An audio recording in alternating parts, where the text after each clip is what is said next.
দর্শক, সারা দেশে ধর্ষণের বিরুদ্ধে প্রতিবাদ স্বরূপ এবং ছোট্ট শিশু আসিয়াকে ধর্ষণের বিরুদ্ধে নাটোরে একটি মশাল মিছিল এবং প্রতিবাদ সভা অনুষ্ঠিত হচ্ছে।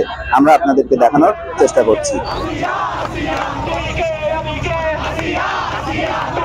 মেয়েরা এবং সবাই মিলে, সকলে ছেলে মেয়েরা সবাই মিলে যে রাত্রে বের হয়েছি, এই জন্য যে আমরা যে রাত্রে বের হওয়ার জন্য ভয় পাই, এর মূল কারণ কিন্তু ধর্ষকরাই। আসিয়া যে ছোট একটা বাচ্চা, তাকে কিভাবে নির্মম ভাবে ধর্ষণ করা হয়েছে, তার যে কত বড় তার ক্ষতি করা হয়েছে। আমরা চাই যে আমরা সবাই এখানে বের হয়েছি, তার যে ধর্ষক তাকে যে জনসম্মুখে ফাঁসি দেওয়া হয়। আমাদের এই একটাই দাবি।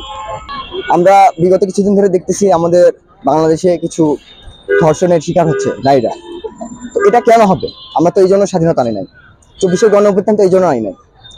আমরা চাই যে এই ধর্ষণগুলো যেন খুব তাড়াতাড়ি, যে আমাদের তত্ত্বাবধায়ক সরকার যে আছে তাদের কাছে আমাদের দাবি যেন এই ধর্ষকদের সুষ্ঠু তদন্ত করে জনসম্মুখে ফাঁসি দেওয়া হয়, এবং এদের নির্মম যেভাবে কষ্ট দিয়ে যে বাচ্চাগুলোকে ওরা ধর্ষণ করতেছে, তো তাদেরকে ঠিক তার থেকে বেশি দ্বিগুণ শাস্তি দিয়ে তাদের মৃত্যুদণ্ড দেওয়া হয়।